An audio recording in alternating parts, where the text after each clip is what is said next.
Bom, pessoal, meu nome é Josias e nós vamos tratar aqui do Estatuto da Criança e do Adolescente previsto na Lei 8.069 de 1990, como um pré-requisito para a aprovação parcial na matéria de Direito Penal do sexto período da Faculdade de Direito de Contagem.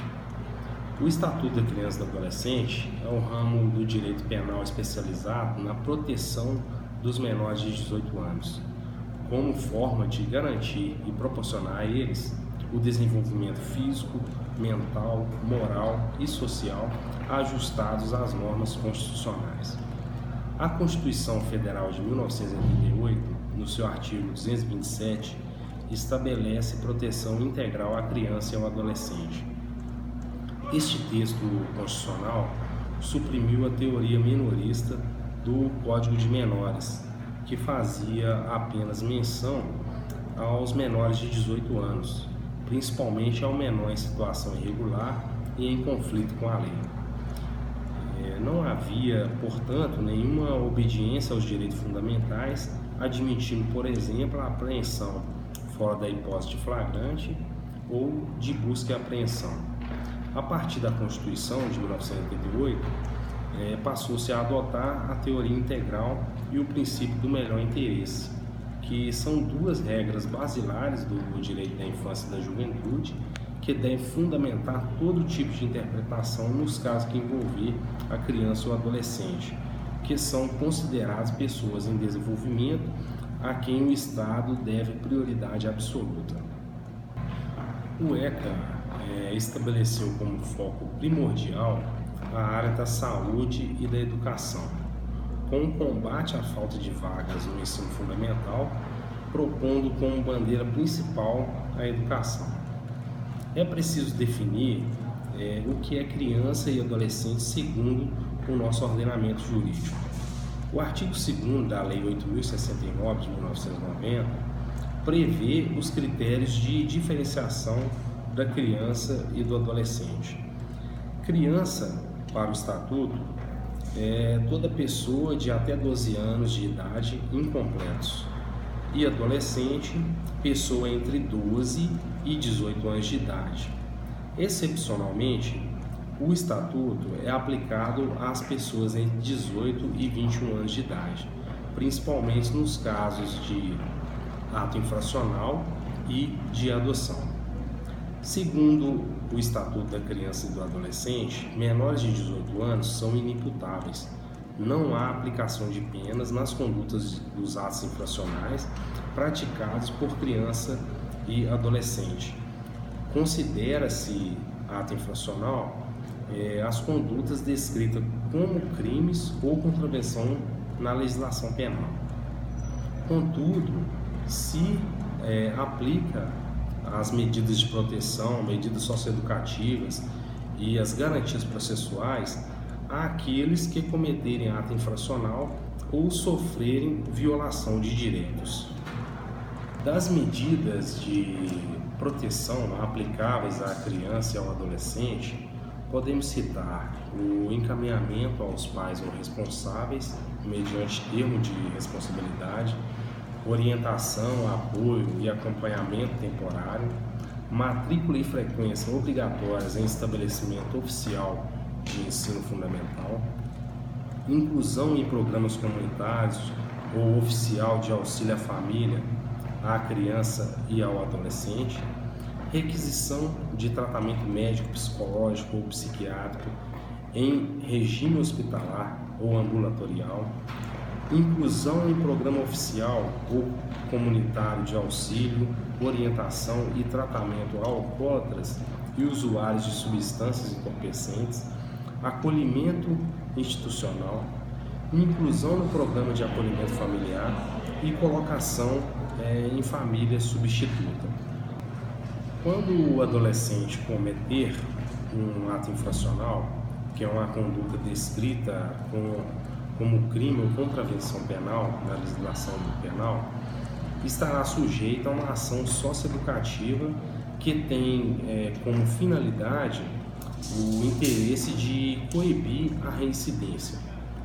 Contudo, o adolescente pode se valer de garantias processuais que devem ser observadas na aplicação da medida socioeducativa, como o devido processo legal, né, que se aplica na pena de aplicação da privação da liberdade, a igualdade na relação processual, que pode ser apresentada, produzir provas necessárias à sua defesa técnica constituída por advogado e assistência jurídica gratuita, nos casos que a lei estabelecer, direito de ser ouvido pessoalmente pela autoridade competente e direito de solicitar a presença de seus pais ou responsáveis em qualquer fase do procedimento.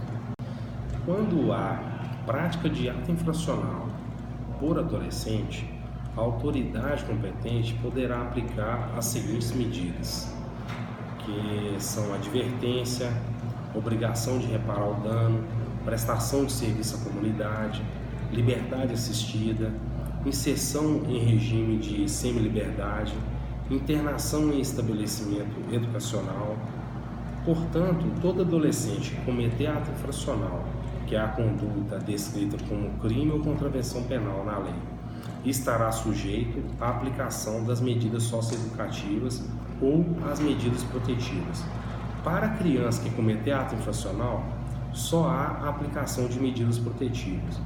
Contudo, para violação ou desrespeito a direitos e garantias previstos na Constituição ou no Estatuto da Criança e do Adolescente, seja contra a criança ou contra o adolescente, aplicam-se as medidas protetivas.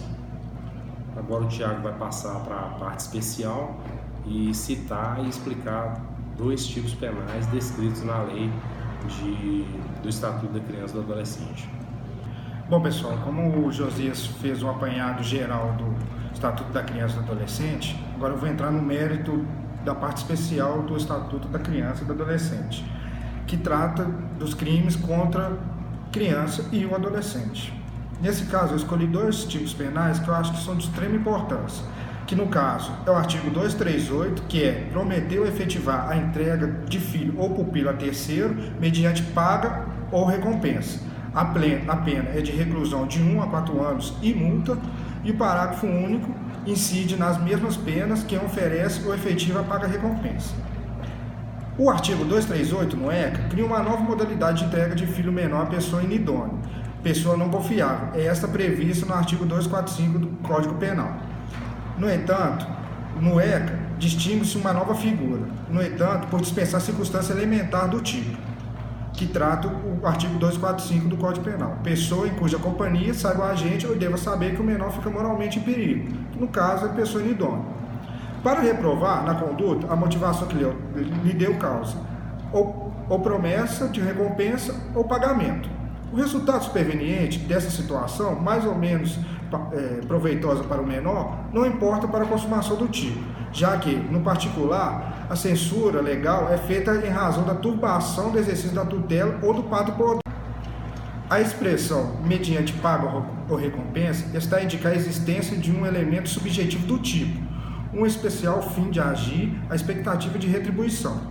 A redação do artigo, todavia, deixa a desejar, porque a paga ou a recompensa, sendo a razão de ser da conduta, a força subjetiva que a move. Deveria ter sido expressa de maneira diferente, para que não se deixasse dúvidas sobre a reprovação que recai sobre o meio ou sobre o fim do tipo penal. A recompensa que se refere ao legislador não deve ser confundida com a paga, o que tornaria o texto redundante. A palavra tem um sentido mais amplo, querendo significar qualquer recompensa, sendo patrimonial ou não patrimonial, devida ou indevida, uma vez que a reprovação existe pelo cesseamento do exercício do poder ou da tutela. As duas condutas previstas situam-se em progressão criminosa, de forma que a promessa de entrega não constitui tentativa de efetivação, no caso, a mera conduta, mas a execução do tipo. A entrega da criança ou do adolescente, embora viole mais gravemente a ordem jurídica, não se configurará sob forma de concurso com a promessa, cabendo ao juiz, no momento da aplicação da pena, aplicando-a na qualidade suficiente para a reprovação da transgressão. O parágrafo único do artigo 238 incrimina a conduta da pessoa que oferece ou efetiva a paga recompensa também.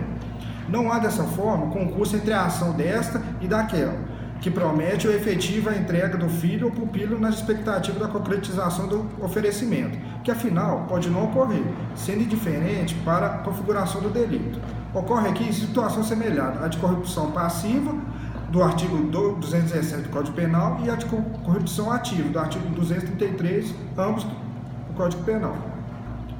Agora, pessoal, eu vou entrar no método da análise do núcleo do tipo do artigo 238. Prometer, obrigar-se a dar ou fazer algo no futuro, ou efetivar, concretizar algo, realizar, são verbos cujo objeto é a entrega de filho ou pupilo a terceiro, envolvendo pagar, benefício pecuniário ou recompensa, outro benefício qualquer. Nesse tipo penal, visa principalmente evitar o tráfico de crianças, impedindo assim que famílias em situação de pobreza sejam seduzidas pelo dinheiro ou outros bens de famílias endinheiradas, na promessa de venda do filho. Esse tipo também almeja evitar a tal barriga de aluguel, em que a gestante promete a entrega do filho após o nascimento mediante paga ou recompensa. Agora eu vou falar sobre os sujeitos ativos e passivos desse tipo penal. O sujeito ativo são os pais, o tutor ou o guardião da criança ou do adolescente. O sujeito passivo é a criança ou adolescente privado de sua família biológica ou do tutor ou guardião determinado pelo juiz. Após determinar o sujeito ativo e passivo, nós entramos no mérito do elemento subjetivo do tipo. O elemento subjetivo do tipo será sempre o dolo. Exige-se elemento subjetivo específico, que consiste na obtenção de pagamento ou receber recompensa. Não se pune a forma culposa. Após determinar o tipo subjetivo do tipo penal, entramos agora nos objetos material e jurídico desse tipo penal. O objeto material desse crime será a criança ou adolescente, filho ou pupilo. O objeto jurídico é a proteção dos interesses da criança e do adolescente em manter os laços familiares, legais ou mesmo a situação familiar determinada pelo juiz, no caso de pupilo com o tutor. Agora eu vou entrar no método da classificação jurídica desse tipo penal. Se trata de um crime próprio, pois só pode ser cometido pelos pais da criança ou do adolescente, tutor ou guardião. Formal, na modalidade de promessa de entrega, porém material na modalidade de efetiva entrega e pagamento ou recebida recompensa. Esse crime se trata de forma livre, pois pode ser cometido por qualquer meio eleito pelo agente. Comissivo, porque implica ações do agente para a ocorrência do crime. Ele é um crime instantâneo, a consumação se dá em um momento determinado. É um crime de dano, pois fere o direito do menor de estar com a família. Um crime puro e subjetivo, pois um crime de promessa de entrega de menor a terceiro só pode ser praticado por mais de uma pessoa, pois não há como esse crime ser consumado sem a devida recebida do pagamento ou da recompensa. É um crime puro e subsistente e admite tentativa nesse tipo penal. Eu vou falar agora sobre uma observação que eu consegui achar em algumas doutrinas. São os benefícios penais desse tipo penal. Essa infração não é considerada de menor potencial ofensivo, mas admite-se a suspensão condicional do processo, pois a pena mínima não ultrapassa 1 ano. E com isso a gente encerra o artigo 238, partindo para o artigo 239, que se enquadra como tráfico internacional de crianças e adolescentes. Bom, pessoal, terminando o artigo 238, eu vou passar para o artigo 239, que em resumo é o tráfico internacional de criança e adolescente.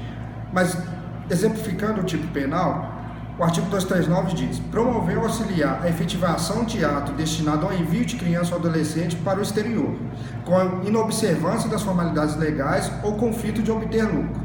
A pena é de reclusão de 4 a 6 anos e multa. No parágrafo único, há um agravante. Se há emprego de violência, grave ameaça ou fraude, a pena será de reclusão de 6 a 8 anos, além da pena correspondente à violência. A partir da leitura desse tipo penal, eu vou começar a explicar o crime em si. O delito em questão surge com o objetivo de reprimir uma atividade que vem se tornando rotineira e contra a qual a opinião pública tem se mobilizado. Pune-se a ação de quem promove, fomenta, dá impulso a ou auxilia a efetivação de ato destinado ao envio de criança ao estrangeiro, sem observando as formalidades legais. Ou, numa segunda modalidade, quem mesmo, observando as exigências e procedimentos estabelecidos pelo Estatuto da Criança e do Adolescente, atua com o fim de lucro. Desnecessária pela regra geral do artigo 29 do Código Penal, com relação ao concurso de pessoas, a figuração expressa no texto da ação de auxiliar, já que quem de qualquer modo concorre para o crime incide nas penas a eles combinadas na medida da sua culpabilidade. O fim especial de lucro, elemento subjetivo do tipo, e o menosprezo pelo sistema tutelar tornam, também aqui, as ações reprováveis, independente da existência de risco moral ou material para o menor. Da mesma maneira que o parágrafo único do artigo anterior, esse dispositivo revoga o parágrafo 2º do artigo 245 do Código Penal. Deve-se ressaltar ainda que a incriminação das condutas dispostas nos artigos 237, 238 e 239, embora pretendam refletir um consenso reprovador sobre tais ações, revela, por outro lado, um descaso da nação com suas crianças e jovens, que sequer é revestido ou mantido sob controle, mas que, para tanto, necessitam da mais grave das sanções do direito, a pena. Agora, vou entrar na análise do núcleo do tipo desse crime do artigo 239. Promover, proporcionar o acontecimento de algo, ou impulsionar, ou auxiliar, fornecer ajuda, são os verbos desse tipo penal, cujo objeto é a efetivação do ato de enviar a criança ou adolescente para o exterior. Já a conduta criminosa, no entanto, pode ser dividida em dois elementos alternativos. Sem observar as formalidades legais, ainda que com o intuito de obter lucro, observando ou não as formalidades legais, mas com o objetivo de obter lucro. Desse modo, a consumação desse crime não se dá somente com a efetivação de envio da criança ao exterior, basta somente a concretização do ato, cujo objetivo é o envio. Agora, irei determinar o sujeito ativo e passivo desse tipo penal. O sujeito ativo desse tipo penal será qualquer pessoa. Agora, entretanto, o sujeito passivo será sempre a criança e o adolescente. O elemento subjetivo do tipo será sempre o dono, mas vale ressaltar que nesse tipo poderá haver um elemento subjetivo do tipo específico, que consiste em obter lucro. Desse tipo penal, não admite a forma culposa. O objeto material desse tipo penal é o ato destinado a envio de criança ou adolescente ao exterior. Por outro lado, o objeto jurídico é a proteção à família da criança e à do adolescente. Agora, ele é classificar juridicamente esse tipo penal. Se trata de um crime comum que pode ser cometido por qualquer pessoa, formal, independe da ocorrência de dano naturalístico, de forma livre. O agente pode empregar qualquer meio para efetivar o tipo penal. É um crime comissivo que necessita de ações do agente, de perigo abstrato, pois presume-se uma possibilidade de dano. É um crime unissubjetivo, pois pode ser praticado por uma só pessoa, ou plurissubjetivo, que pode ser praticado por várias pessoas. É um crime plurissubsistente, pois é praticado por vários atos. E nesse crime admite tentativa. E por final, eu queria, igual eu fiz no artigo 238, queria colocar uma observação dos benefícios penais que tem no artigo 239. A pena pode ser aumentada se for empregado violência, grave ameaça ou fraude. Se essa pena for aplicada no mínimo, admite-se o cumprimento em regime semiaberto. Bom, pessoal, com aspectos gerais e explicação desses dois tipos penais, podemos verificar a importância do Estatuto da Criança para manter o direito da criança em convivência com seus familiares, sejam pais ou tutores determinados pelo juiz. E podemos ver que o Estatuto da Criança não é somente um pedaço de papel, e sim é a lei de extrema importância para os direitos da criança e do adolescente.